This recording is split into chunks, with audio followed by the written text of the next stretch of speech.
Hello বন্ধুরা, delta TV অনলাইনে স্বাগতম। শুরু করছি বাংলাদেশের অন্যতম পর্যটন প্রিয় স্থান বান্দরবান ভ্রমণ। প্রথমেই আজ আমরা আপনাদের নিয়ে যাচ্ছি বান্দরবানের ল্যান্ডমার্ক হিসেবে পরিচিত স্বর্ণ মন্দিরে।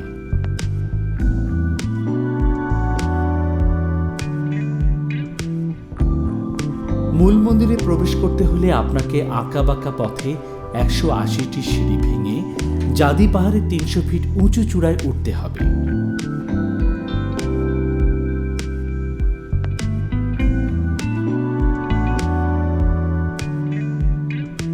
নির্দিষ্ট মূল্যের প্রবেশপত্রের বিনিময়ে মূল মন্দির চত্বরে প্রবেশ করলে চোখে পড়বে গৌতম বুদ্ধ ও তার অনুসারীদের বিভিন্ন মূর্তি।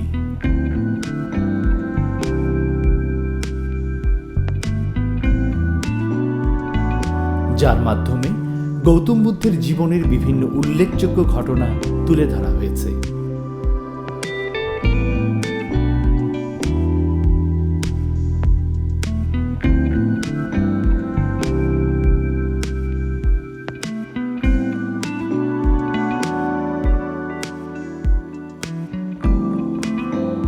বান্দরবান রাঙামাটি সড়কের বালারঘাটার পুলপাড়ার জাদি পাহাড়ের চূড়ায় 28 একর জায়গার উপর মন্দিরটির নির্মাণ কাজ শুরু হয় 1995 সালে, আর নির্মাণ কাজ সম্পন্ন হয় 2000 সালে।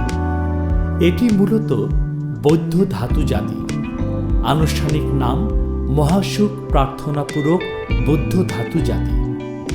তবে এর অপূর্ব নির্মাণশৈলী, সোনালী ও মেরুন রঙের যথাযথ ব্যবহারের কারণে দেশ বিদেশে পর্যটকদের কাছে স্বর্ণ মন্দির হিসেবে ব্যাপক পরিচিতি লাভ করে।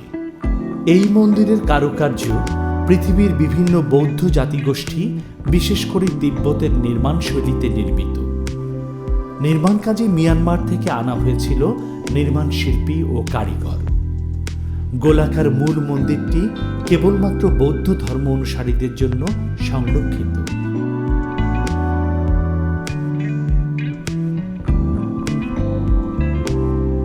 মন্দিরের মূল চত্বরে বিভিন্ন মুদ্রার গৌতম বুদ্ধের 28টি মূর্তি রয়েছে, তার মধ্যে 12টি শ্বেত পাথরে।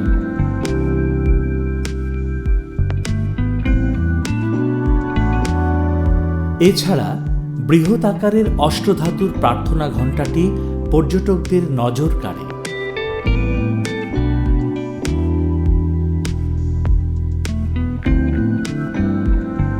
মন্দিরের মূল চত্বর ও দেয়ালের কারুকাজগুলো দক্ষ শিল্পীর হাতের জাদু স্পর্শে হয়ে উঠেছে প্রাণবন্ত।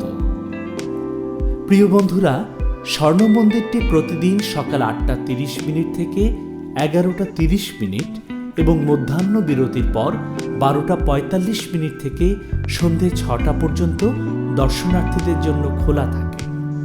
তবে ধর্মীয় অনুষ্ঠান চলাকালীন সময় মন্দিরটি সাধারণ দর্শনার্থীদের জন্য বন্ধ থাকে। আরেকটা কথা মনে রাখবেন, হাফ বা 3/4 প্যান্ট পরে মন্দিরে প্রবেশ নিষেধ।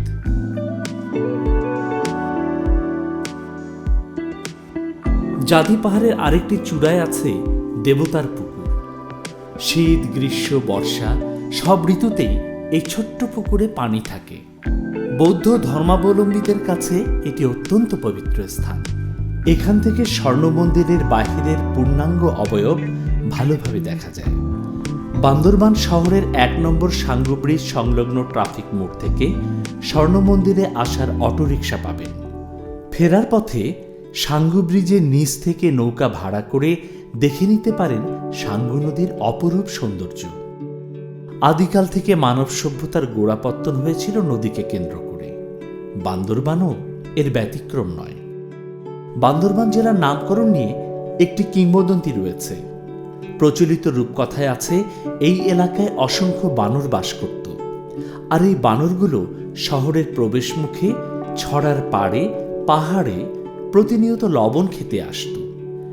একসময় অনবরত বৃষ্টিপাতের কারণে ছড়ার পানি বৃদ্ধি পাওয়ায় বানরের দল ছড়া পার হয়ে পাহাড়ে যেতে না পারায় একে অপরকে ধরে সারিবদ্ধভাবে ছড়া পার হয়।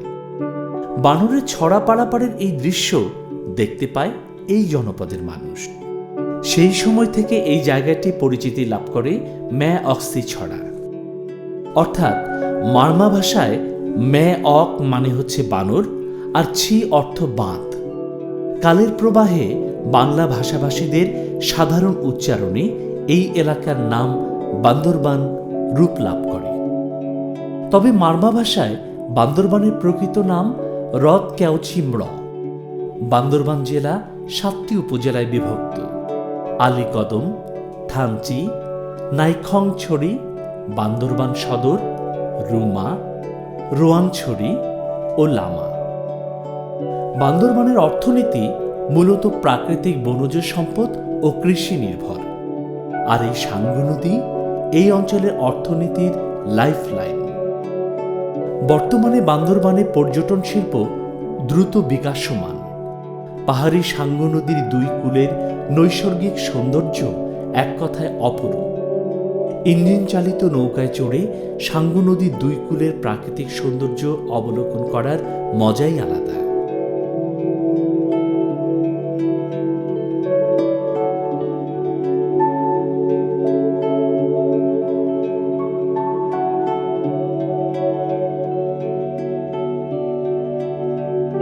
প্রিয় বন্ধুরা, চলুন বেরিয়ে পড়া যাক বান্দরবান শহর থেকে 6 কিলোমিটার দূরে অবস্থিত মেঘলা পর্যটন কমপ্লেক্স ভ্রমণে। শহর থেকে অটোরিকশায় সহজেই যাতায়াত করা যায়। বান্দরবান জেলা প্রশাসনের তত্ত্বাবধানে পরিচালিত হয় মেঘলা পর্যটন কমপ্লেক্স। প্রবেশপথ পেরিয়ে ভেতরে ঢুকলেই চোখে পড়বে মেঘলা পর্যটন কমপ্লেক্সের একটি বড় আকারের ম্যাপ। একবার চোখ বুলিয়ে দেখে নিন কোথায় কি আছে।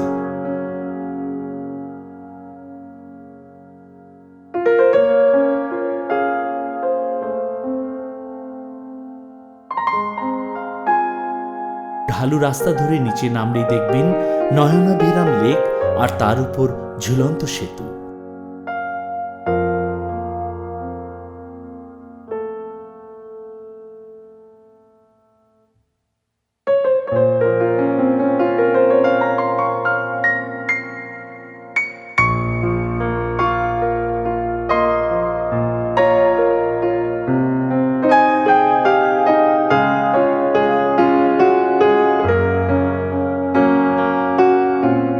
সেতু পার হয়ে অপর প্রান্ত থেকেও লেকের সৌন্দর্য আপনাকে বিমোহিত করবে।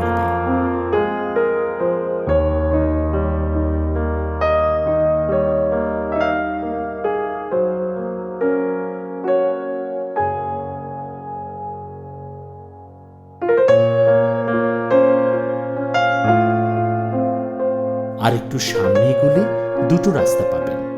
একটি চলে গেছে পাহাড়ের উপর, আর একটি পাহাড়ের নিচ দিয়ে নিঝুম লেকের দিকে। প্রথমে নিঝুম লেকের রাস্তা ধরে এগোতে পাবেন নিরিবিলি, শান্ত, অসম্ভব সুন্দর নিঝুম লেক। নামের সাথে যেন সার্থকের রূপ। নিঝুম লেক ঘুরে পাহাড়ের উঁচু পথ ধরে হাঁটতে পারেন।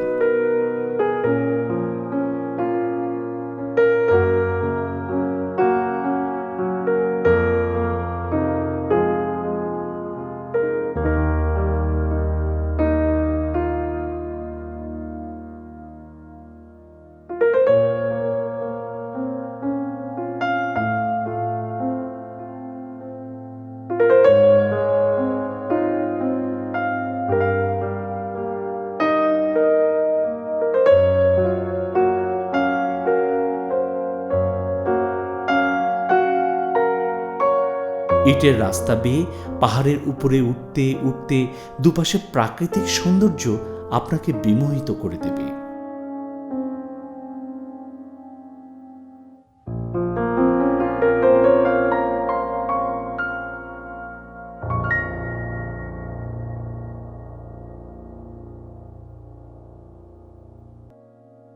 পাহাড়ে উঠতে উঠতে হাঁপিয়ে উঠলে বিশ্রাম নেবার জন্য রয়েছে বেশ কয়েকটি বিশ্রামের স্থান।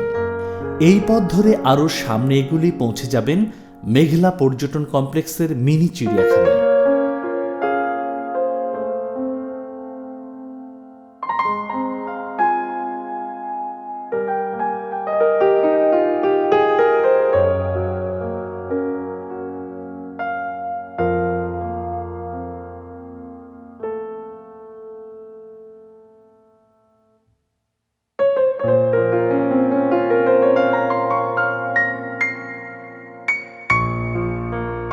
চিড়িয়াখানা থেকে পাহাড় বেয়ে নামলে পাবেন মেঘলার দ্বিতীয় ঝুলন্ত সেতু। সেতু পার হয়ে চোখে পড়বে শিশু পার্ক, শিশুদের খেলার উপযোগী নানান উপকরণে সাজানো। এর বিপরীতে রয়েছে লেকে ভেসে বেড়ানোর জন্য রাজহাঁস সদৃশ্য প্যাডেল বোট। আপনারা মেঘলার লেকে রাজহাঁসের মতো ভেসে বেড়াতে পারেন যতক্ষণ ইচ্ছে ততক্ষণ।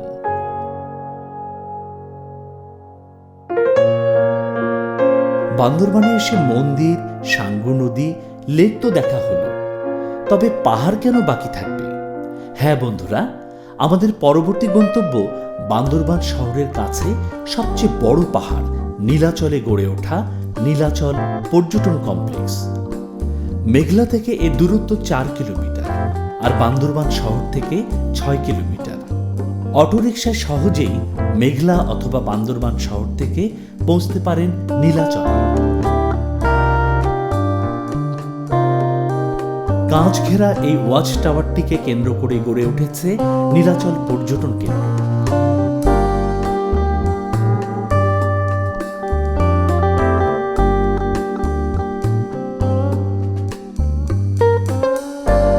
ওয়াচ টাওয়ারের নিচে বিভিন্ন নৃগোষ্ঠীর জীবনযাপনের চিত্র মাটির মুরালের মাধ্যমে ফুটিয়ে তোলা হয়েছে।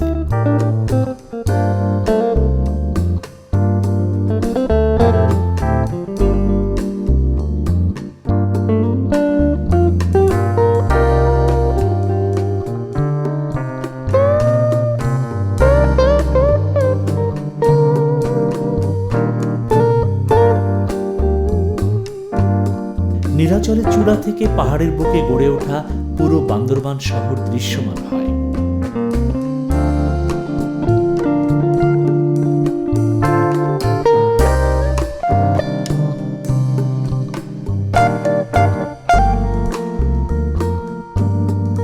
পর্যটকরা ঝুলন্ত বারান্দায় দাঁড়িয়ে উপভোগ করতে পারেন পাহাড়ের সৌন্দর্য। এখান থেকে বাংলাদেশের অন্যতম বৃহৎ ও প্রাচীন বৌদ্ধ মন্দির রামজাদি দৃশ্যমান। পর্যটকরা অনেকেই এটিকে স্বর্ণ মন্দির ভেবে ভুল করেন। নীলাচলের অপর প্রান্তে কেবল সবুজ পাহাড়ের হাতছানি, যতদূর চোখ যায় পাহাড় আর পাহাড়। ইচ্ছে হলে সিঁড়ি বেয়ে নেমে যেতে পারেন পাহাড়ের নিচে।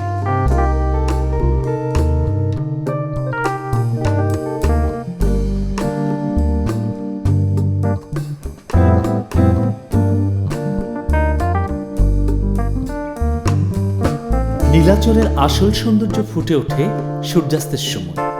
এখানে ওই সময় আসাই শ্রেয়। বন্ধুরা, আজ তাহলে এ পর্যন্তই। ভিডিওটি ভালো লাগলে লাইক করুন, আপনার ভ্রমণ পিপাসু বন্ধু বান্ধবদের শেয়ার করুন, ভিডিও সম্পর্কে মতামত জানাতে কমেন্ট করুন। সর্বোপরি সাবস্ক্রাইব করে বেল আইকন চেপে সাথে থাকুন সবসময়। খোদা হাফেজ।